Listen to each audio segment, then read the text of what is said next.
Friends, tourism, terrorism, blood and bookings, terror and trade ఒకేసారి ఎప్పటికీ జరగలేవు. ఈరోజు భారతీయులు టర్కీ, అజర్బైజాన్కు కొట్టిన దెబ్బ మామూలుగా లేదు. భారత్ పైన దాడి చేయమని పాకిస్తాన్కు వార్ డ్రోన్స్ పంపుతారా?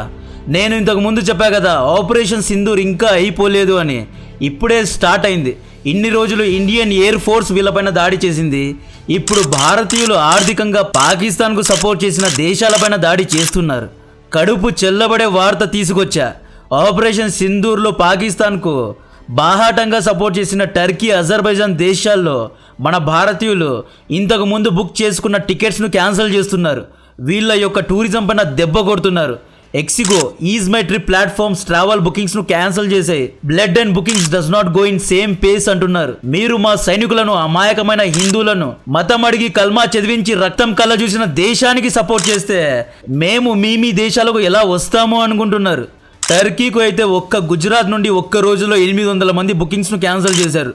టర్కీకు ఇప్పటి వరకు ఈ 1 వీక్లో 60,000 టికెట్స్, అజర్బైజాన్కు 58,000 టికెట్స్ క్యాన్సిల్ అయ్యాయి. ఇది కదా దెబ్బంటే. టర్కీ టూరిజం మినిస్ట్రీ అయితే ప్లీజ్ ఇండియన్స్, దయచేసి టర్కీకు రండి అని అఫీషియల్గా లెటర్ ఇచ్చారు. మీరు వెనక నుండి మా పైన వెన్నుపోటు పొడిచి మమ్మల్ని రమ్మంటారా?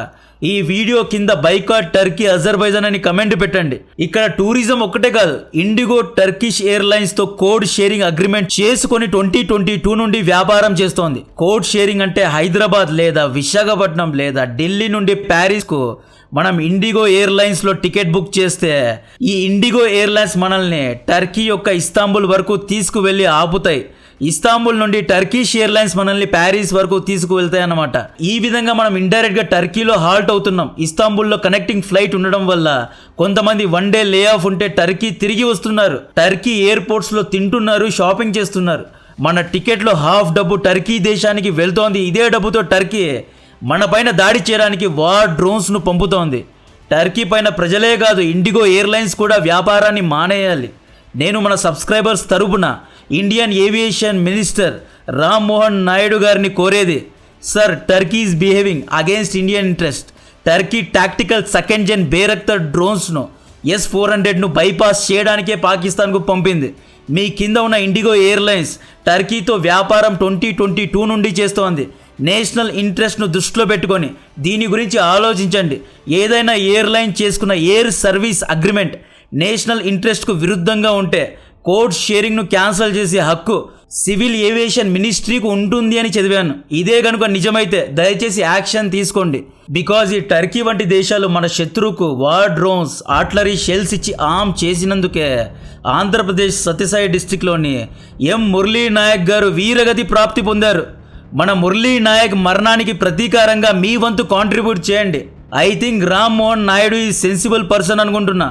గౌరవనీయులైన డిప్యూటీ సీఎం పవన్ కళ్యాణ్ గారు ఈ ఇష్యూలో ఇన్వాల్వ్ అయ్యి మీ కూటమి ద్వారా సెంటర్లో ఒత్తిడి తీసుకురావాలి అని కోరుకుంటున్నా. మీరు కూడా మురళీ నాయక్ గారి ఫనరల్కు వెళ్ళినట్లున్నారు. టర్కీ గత 10 ఏళ్ల నుండి కాశ్మీర్ గురించి యూఎన్లో విషయాన్ని కక్కుతూనే ఉంది.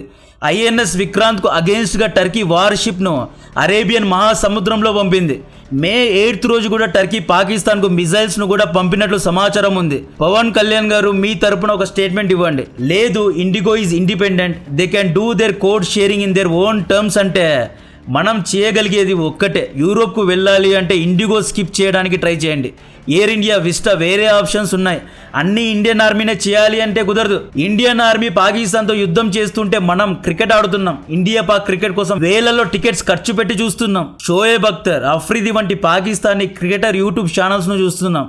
గిల్గిత్ బాల్టిస్తాన్కు టూరిజం కోసం వెళ్తున్నాం. ఈ డబ్బుతోనే పాకీలు మనపైన ఉగ్రవాదం చేస్తున్నారు, పెహల్గాం వంటి దాడులు చేస్తున్నారు. నారా లోకేష్ గారు, గౌరవనీయులైన బాబు గారు, ఏవియేషన్ మినిస్ట్రీ మీదే సార్. ఇటువంటి సమయంలో మీరెంత గట్టిగా నిలబడతారో అందరూ గమనిస్తున్నారు. అపోజిషన్ పార్టీస్ కూడా, వైఎస్ఆర్సీపీ పార్టీ నాయకులు ఏవియేషన్ మినిస్ట్రీ పైన ఒత్తిడి పెట్టి జరా షేర్ కోడింగ్ సంగతి చూడండి.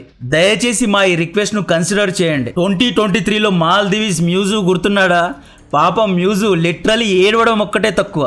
మాల్దీవ్స్ నుండి ఇండియన్ నేవీ వెళ్ళిపోవాలి, ఇండియా నుండి స్టింకీ స్మెల్ వస్తుంది అని కారు కూతలు కూసిన మాల్దీవ్స్ ఆర్థిక వ్యవస్థ పైన ఎలాగైతే దెబ్బ కొట్టామో ఇప్పుడు ఈ టర్కీ, అజర్బైజాన్ దేశాలపైన కూడా అటువంటి దెబ్బే పడాలి. ఎవరెవరైతే ముఖ్యంగా మన తెలుగోళ్ళు టర్కీ బాగుకు వెళ్ళడానికి ప్లాన్ చేసి ఉంటే దయచేసి క్యాన్సిల్ చేయండి. ఈ 2 దేశాలకు బదులు గ్రీస్కు వెళ్ళండి. గ్రీస్ యునైటెడ్ నేషన్స్లో చాలాసార్లు ఇండియాకు సపోర్ట్ చేసింది. గ్రీస్ ఇన్ఫ్లుయెన్సర్స్ అయితే గ్రీస్లో టర్కీ కంటే రిచ్ కల్చర్ ఉంది, veg and non veg food ఉంది, మా దేశానికి రండి అని కోరుతున్నారు. నేను డెఫినెట్గా గ్రీస్కు వెళ్తా. ఈ చిల్లర దేశాల్లో డబ్బులు ఖర్చు పెట్టే కంటే గ్రీక్ కల్చర్ను ఎక్స్ప్లోర్ చేస్తా. గ్లాడియేటర్స్, గ్రీక్ ఫైటర్స్ యొక్క హిస్టరీ అంటే నాకు చాలా క్రేజ్. ఒకవేళ ఎవరైనా టర్కీలో షూటింగ్స్ ప్లాన్ చేసి ఉంటే దయచేసి క్యాన్సిల్ చేయండి. ఎందుకు చేయమంటున్నాను అంటే ఈ వీడియోలో టైమ్ లైన్స్తో సహా ఈ 2 గుంటనక్క దేశాలు సింధూర్ యుద్ధంలో మనకు వెనక నుండి ఎలా పొడిచారో చెప్తా. వీడియో నచ్చితే వీడియోను లైక్ చేయండి. మీరు నా సబ్స్క్రైబర్ నంబర్ చూసి తక్కువగా అంచనా వేయద్దు. నా కంటెంట్, నా సోర్సెస్ పార్ లెవెల్లో ఉంటాయి. వీడియో చాలా ఇంట్రెస్టింగ్గా ఉండబోతోంది. సబ్స్క్రైబ్ చేయండి. మన Telugu world bloggers and tourism bloggers కూడా నేను కోరుకునేది దయచేసి ఈ 2 దేశాలకు వెళ్ళమని ఎవరిని ఎంకరేజ్ చేయొద్దు ప్లీజ్. ఈ మ్యాప్లో చూడండి, ఇది టర్కీ, ఇక్కడ అజర్బైజాన్ ఉంటుంది. టర్కీ పూర్తిగా యూరోపియన్ దేశం కాదు, టర్కీలోని కొంత భాగం యూరోప్లో ఉంది. ఇక్కడ అర్మేనియా పక్కనే అజర్బైజాన్ ఉంటుంది. ఫస్ట్ ఆఫ్ ఆల్ ఈ 2 గుంటనక్క దేశాలు ఇండియా నుండి ఎంత సంపాదిస్తున్నారో చెప్తా. ప్రతి ఇయర్ టర్కీకు ఇండియా నుండి దాదాపు 3 లక్షల మంది వెళ్తారు. ఒక్కొక్కరు టర్కీలో 1 lakh నుండి 1.5 lakhs ఖర్చు పెడతారు. ఒక్కొక్కరు 1 lakh ఖర్చు పెట్టారు అనుకుందాం.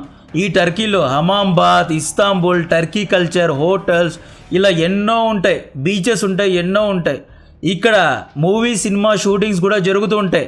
మనోళ్ళు టర్కీలో ఇయర్లీ 4,000 కోట్లు ఖర్చు పెడుతూ ఉంటారు. ఇక్కడ మనోళ్ళు టర్కీకి వెళ్ళి హోటల్లో ఉంటారు, క్యాబ్స్లో వెళ్తారు, తింటారు, తాగుతారు, షాపింగ్ చేస్తారు, మసాజ్ చేసుకుంటారు. హమామ్ బాత్ అనేది అక్కడ ఫేమస్, హమామ్ బాత్ చేసుకుంటారు. యాక్చువల్లీ టర్కీకి వచ్చే 100 మంది టూరిస్టుల్లో 30 నుండి 40 మంది భారతీయులే ఉంటారు. టర్కీ టూరిజం ద్వారా 10% ప్రజలు ఉపాధి పొందుతూ ఉన్నారు. Next Azerbaijan. ప్రతి సంవత్సరం ఈ అజర్బైజాన్కు దాదాపు 2,50,000 మంది భారతీయులు వెళ్తారు. ఒక్క టూరిస్ట్ యావరేజ్గా ₹1,00,000 ఖర్చు పెడతాడు. ఇయర్లీ 2,400 కోట్లు ఖర్చు పెడుతున్నారు. అజర్బైజాన్ జీడిపిలో 7.6% టూరిజంది. అజర్బైజాన్లో బాకు ఉంది, నైట్ క్లబ్స్ ఉన్నాయి. ముఖ్యంగా అక్కడి కొండ లోయలు చాలా అందంగా ఉన్నాయి. నెక్స్ట్ కాశ్మీర్ లాగా అజర్బైజాన్ ఉంటుంది. మంచి బ్యూటిఫుల్ కంట్రీ. టూరిజం ద్వారా అజర్బైజాన్ ప్రజల్లో 10% ఉపాధి లభిస్తుంది. సో ఇప్పుడు ఈ 2 దేశాలు ఏం చేశాయి అంటే ఏప్రిల్ 22 రోజు పెహల్గాంలో ఉగ్రవాద దాడి జరిగింది కదా. ఏప్రిల్ 23 రోజు పాకిస్తాన్ ప్రధాని షెహబాజ్ షరీఫ్ మొట్టమొదటగా వెళ్ళిన దేశం పేరు టర్కీ. అంతేకాదు కాశ్మీర్ కోసం సపోర్ట్ చేసినందుకు టర్కీకు థ్యాంక్ యూ అని కూడా చెప్పాడు. కావాలంటే ఈ ఆర్టికల్ చూడండి. ఇక్కడ టర్కీ అఫీషియల్గా పెహల్గాం దాడిని ఖండిస్తూ జాలి చూపిస్తూ ఒక లెటర్ను రాసింది. అయితే ఏప్రిల్ 38 ఇండియన్ ఆర్మీ పాకిస్తాన్ పైన దాడి చేయబోతోంది అనే క్రెడిబుల్ ఇన్ఫర్మేషన్ పాకిస్తాన్ దగ్గరకు వచ్చిన తర్వాత వీళ్ళు టర్కీకు కాల్ చేశారు, యుద్ధ ఆయుధాలను అడిగారు. మే 2 రోజు దాదాపు 6 టర్కీ హెర్క్యులెస్ 130 ట్రాన్స్పోర్ట్ విమానాలు రాత్రిపూట పాకిస్తాన్లో దిగాయి. ఈ ఫ్లైట్స్ను ఇండియన్ శాటిలైట్ ట్రాక్ కూడా చేసింది. ఈ మ్యాప్ చూడండి. భారత్ టర్కీను డిప్లొమాటిక్గా బ్యాక్ డోర్గా అసలు ఆ 6 విమానాలు పాకిస్తాన్కు ఎందుకు వెళ్ళాయి అని అడిగితే టర్కీ ఏమన్నదో తెలుసా? లేదు, మా దగ్గర ఫ్యూల్ అయిపోయింది, పాకిస్తాన్లో హాల్ట్ చేసి ఫ్యూల్ను లోడ్ చేశాము అని అబద్ధం చెప్పింది. కట్ చేస్తే మే 7 ఉదయం ఇండియన్ ఆర్మీ పాకిస్తాన్ యొక్క 9 ఉగ్రవాద శిబిరాలపైన దాడి చేసి ఉదయాన్నే 10:30 ప్రెస్ బ్రీఫింగ్లో శాటిలైట్ ఇమేజెస్ను చూపించి ఈ ఆపరేషన్ సక్సెస్ అని ప్రకటించింది. మే 7 రోజు అదే రోజు రాత్రి పాకిస్తాన్ టర్కీ యొక్క 2nd జనరేషన్ TB2 బేరక్తర్ డ్రోన్స్తో ఇండియా పైన దాడి చేసింది. జమ్మూ కాశ్మీర్, పంజాబ్, రాజస్థాన్, గుజరాత్ బార్డర్లో దాడి చేసింది. ముఖ్యంగా ఈ బేరక్తర్ డ్రోన్స్ను అమృత్సర్లోని గోల్డెన్ టెంపుల్ పైన దాడి చేయడానికే పంపారు. కాశ్మీర్లో ఉన్న గురుద్వారాలో, టెంపుల్స్లో దాడి చేయడానికి పంపారు. ఇక్కడ ఆయుధాలను అమ్మడంలో తప్పు లేదు కదా, టర్కీ తప్పేం చేయలేదు కదా అంటే రష్యా కూడా ఇండియాకు ఆయుధాలు అమ్ముతోంది, అలాగని రష్యా తప్ప అని జియో పాలిటిక్స్లో డిఫెన్స్ వ్యాపారం చేయడంలో తప్పేం లేదు కదా అని మీరు నన్ను అడగచ్చు. ఒకవైపు నుండి పెహల్గాంలో జరిగిన దాడి తప్పు అని స్టేట్మెంట్ ఇచ్చి వెనక నుండి పాకిస్తాన్కు టాక్టికల్ వెపన్స్ను అప్పుగా, డబ్బుతో కాదు, డబ్బు తీసుకుని కాదు, పాకిస్తాన్ దగ్గర ఆ డ్రోన్స్ను కొనడానికి డబ్బులు లేవు, ఫ్రీగా అప్పుగా టాక్టికల్ TB2 2nd జెన్ బేరక్తర్ వంటి డ్రోన్స్ను ఇవ్వడం ఎంతవరకు కరెక్ట్? ఒకవేళ మీరు సప్లైయే చేశారు, సప్లై చేశామని ఒప్పుకొని ఉన్నా మనం బేరక్తర్కు ప్రిపేర్ అయి ఉండేవాళ్ళం కదా. కానీ గోప్యంగా సప్లై చేయడం ఎంతవరకు కరెక్ట్? ఆల్రెడీ ఇండియన్ ఆర్మీ బేరక్తర్కు ప్రిపేర్ అయింది. అట్లీస్ట్ మేము 1000 బేరక్తర్లను పంపాము, 10,000 పంపాము, 2,000 పంపాము అని నంబర్స్ ఇచ్చి ఉంటే మేము ఇంకా బాగా ప్రిపేర్ అయి ఉంటాం కదా. Already Indian army Bayraktar, Chinese drones, quad కాప్టర్స్కు ప్రిపేర్ అయి ఉంది. అయితే నంబర్స్ చెప్పి ఉంటే ఇంకా జాగ్రత్త పడేవాళ్ళం. మే 8 ఉదయం ఇచ్చిన బ్రీఫింగ్లో ఖురేషీ గారు క్లియర్గా టర్కీ బేరక్తర్ డ్రోన్స్ మా పైన దాడి చేసాయని ఆఫీషియల్గా ఇంటర్నేషనల్ మీడియా ముందు బాహాటంగా చెప్పడం జరిగింది. ఈ బేరక్తర్ తక్కువ హైట్లో ఎగురుతాయి కాబట్టి దీన్ని S-400 ఇంటర్సెప్ట్ చేయదు. అంటే ఇది టాక్టికల్ వెపన్ అన్నమాట. ఇటువంటి వెపన్స్ను పాకిస్తాన్కు టర్కీ ఇచ్చి సపోర్ట్ చేయడమే చాలా పెద్ద తప్పు. ఫిబ్రవరి 2023లో టర్కీలో అర్త్క్వేక్ వస్తే ఇదే ఇండియన్ ఆర్మీ C-17 గ్లోబ్ మాస్టర్లో మెడికల్ ఎక్విప్మెంట్స్ను ఫుల్గా నింపి టర్కీ ప్రజల ప్రాణాలు కాపాడింది. ఇండియన్ ఆర్మీ లేకపోతే మేము బ్రతికి ఉండే వాళ్ళమే కాదు అని ఈ టర్కీ ప్రజలు ఏడుస్తూ చెప్పిన ఈ మాటలు ఒకసారి వినండి. Indian group has just arrived and help us really much. Indian people, thank you very much, all the Indian. మనం C-17 గ్లోబ్ మాస్టర్లో డెటాల్, టించర్, బ్యాండేజ్ పంపితే మీరు డ్రోన్స్, బేరక్తర్, బుల్లెట్స్ పంపుతారా? దీనికంటే వెన్నుపోటు ఉంటుందా? మనం డెటాల్ ఇస్తే డ్రోన్స్ ఇచ్చారు, బ్యాండేజ్ ఇస్తే బేరక్తర్ డ్రోన్స్ పంపారు. మే 8 రోజు కూడా టర్కీ నుండి ఒక ప్లేన్ గోప్యంగా వచ్చి ఏదో ఇచ్చిపోయింది. కరాచీలో దిగింది. దాని యొక్క డీటెయిల్స్ నా దగ్గర ఉన్నాయి. సింధూర్ స్టార్ట్ కాకముందు మే 3 నుండి మనం INS విక్రాంత్తో అరేబియన్ మహాసముద్రంలో ఎక్సర్సైజ్ చేస్తూ ఉంటే మే 5 రోజు టర్కీ తమ వార్షిప్ను పంపింది. ఈ వార్షిప్ వీడియో చూడండి. చీర్ లీడర్ లాగా ఈ టర్కీ నేవల్ ఆఫీసర్ పాకిస్తాన్ జెండాను ఒక చేత్తో, టర్కీ జెండాను ఇంకొక చేత్తో ఊపుతూ ఉన్నాడు. టర్కీ కాదు కదా, చైనా వార్షిప్స్ వచ్చిన INS విక్రాంత్ను అరేబియన్ మహాసముద్రంలో ఎవ్వరూ ఓడించలేరు. సో వీళ్ళ చావు తెలివి ఇలా ఉంటుంది.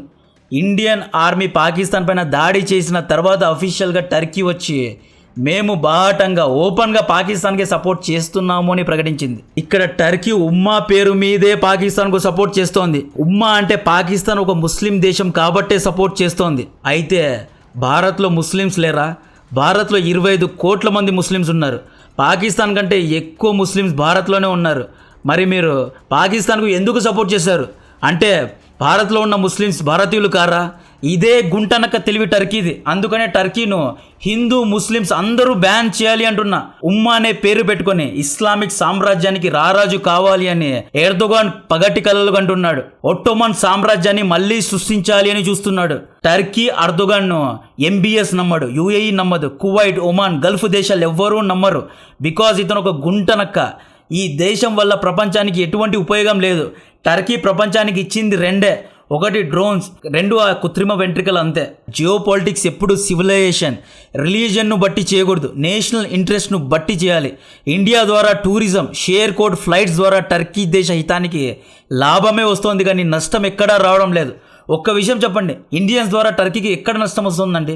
మనం ఇక్కడ ఉన్నాం, మనం అరేబియన్ సీ దగ్గర ఉన్నాం, మనం ఇండియన్ ఓషన్లో ఉన్నాం, వాళ్ళు మెడిటేరియన్ సీ దగ్గర ఉన్నారు, యూరోప్కు దగ్గరలో ఉన్నారు. మనకు టర్కీకు ఎటువంటి శత్రుత్వం లేదు. కానీ టర్కీ కావాలనే పాకిస్తాన్కు సపోర్ట్ చేస్తోంది. ఎందుకంటే ఉమ్మా దేశం కాబట్టి. మనం టర్కీ ఒక ఉమ్మా దేశం అని ఇస్తాంబుల్కు డుమ్మా కొడుతున్నామా? లేదు కదా. ఇస్తాంబుల్కు వెళ్తున్నాం, ఎక్స్ప్లోర్ చేస్తున్నాం, అక్కడి కల్చర్ను తెలుసుకుంటున్నాం.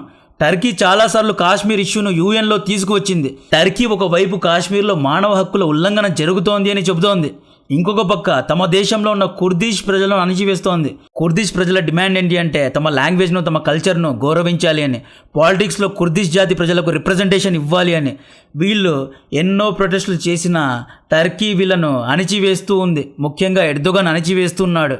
Next Azerbaijan. అయితే అజర్బైజాన్ యుద్ధంలో మనం డైరెక్ట్గా అఫీషియల్గా మేము అర్మేనియాకి సపోర్ట్ చేస్తున్నాము అని బాహాటంగా చెప్పలేదు. అయితే అజర్బైజాన్ బాహాటంగా చెప్పింది. ఇంకొక విషయం, అజర్బైజాన్ ప్రజల ద్వారా ఇండియాకు ఎటువంటి లాభం లేదు. అజర్బైజానీ ప్రజలు ఇండియాకు రారు, ఇక్కడ టూరిజం చేయరు. కానీ ఇండియన్స్ ద్వారా అజర్బైజాన్కు ఎంతో లాభం ఉంది. ఒక ఇయర్లో 2,50,000 మంది ఇండియన్స్ మీ దేశానికి వచ్చి మీ దేశంలో ఎక్స్ప్లోర్ అవుతున్నారు, డబ్బు ఖర్చు పెడుతూ ఉంటే ఇటువంటి సమయంలో ఉమ్మా పేరు మీద మీరు పాకిస్తాన్కు ఎలా సపోర్ట్ చేస్తారు? ఎస్, అర్మేనియా యుద్ధంలో మనం ఆయుధాలను సప్లై చేశాం, ఒప్పుకుంటా. కానీ మీ దేశం నుండి మాకు ఎటువంటి లాభం లేదు, కానీ మా ప్రజల నుండి మీకు ఎంతో లాభం ఉంది. మీరు ఇటువంటి సమయంలో పాకిస్తాన్కు సపోర్ట్ చేయకూడదు. సో అందుకే చెప్తున్నా, boycott Turkey and Azerbaijan. So భారతీయ ప్రజలు ఎన్నో టికెట్స్ ను క్యాన్సిల్ చేస్తున్నారు. మాల్దీవ్స్ కూడా అంతే కదా, ప్లీజ్ మా దేశానికి రండి రండి అని వేడుకుంది. Blood and business, terror and tourism, back stabbing and bookings రెండు ఒకేసారి జరగవు. ఈ రెండు దేశాలను బ్యాన్ చేయండి అని ఈసారి ప్రభుత్వం లేదా ఇండియన్ ఆర్మీ చెప్పలేదు, భారతీయులే ఇనిషియేట్ చేశారు. So the share coding Turkish and IndiGo పార్ట్నర్షిప్ని, ఈ ఇద్దరి కూటమిని, మా ఆంధ్రప్రదేశ్ కూటమి అండ్ పవన్ కళ్యాణ్ గారు, రామ్మోహన్ నాయుడు గారు అండ్ మన అపోజిషన్ పార్టీస్ కూడా ఒత్తిడి పెట్టి దీని గురించి కొంచెం చూడాలి అని కోరుకుంటున్నా. అందరూ కలిసి పనిచేయండి. బికాజ్ ఇంకా ఎలక్షన్స్ చాలా దూరంలో ఉన్నాయి. ఎలక్షన్స్లో ఎలాగో కొట్లాడేది ఉంటుంది. సో మన కామన్ ఎనిమీ ఇప్పుడు పాకిస్తాన్, టర్కీ, అజర్బైజాన్ కూడా ఓకే, అజర్బైజాన్ ఓకే వదిలేయండి. బట్ టర్కీ, పాకిస్తాన్ ఈ రెండు దేశాలపైన ఆర్థికంగా దెబ్బ కొట్టాలి అంటే ఆంధ్ర, తెలంగాణ ప్రజలు ముందుకొచ్చి టర్కిష్, అజర్బైజాన్ ఫ్లైట్స్ ను క్యాన్సిల్ చేయండి. బాకు, ఇస్తాంబుల్ టూరిజం ప్లాన్స్ ను క్యాన్సిల్ చేయండి. హోటల్ బుకింగ్స్ ను క్యాన్సిల్ చేయండి. ఈ విధంగా మనం ఆపరేషన్ సింధూర్ లో కాంట్రిబ్యూట్ చేసిన వారు అవుతాం. కంటెంట్ నచ్చితే వీడియోను లైక్ చేయండి, ఛానల్ ను సబ్స్క్రైబ్ చేసి అందరికీ షేర్ చేయండి. జై హింద్.